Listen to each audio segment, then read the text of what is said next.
Sa akala ko'y hindi ako iibig sa'yo,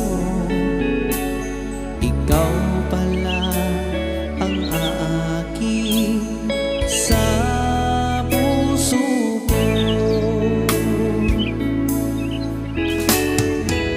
Kaya nga'y waring gulong-gulo ang puso ko't isipan.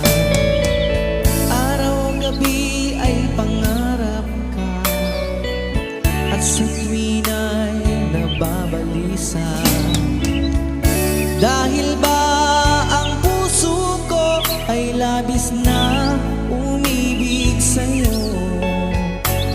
Hanggang kailan magtitiis ilihim ang pag-ibig ko? Ano ang gagawin sa utos ng damdamin? Para bang hangin na kay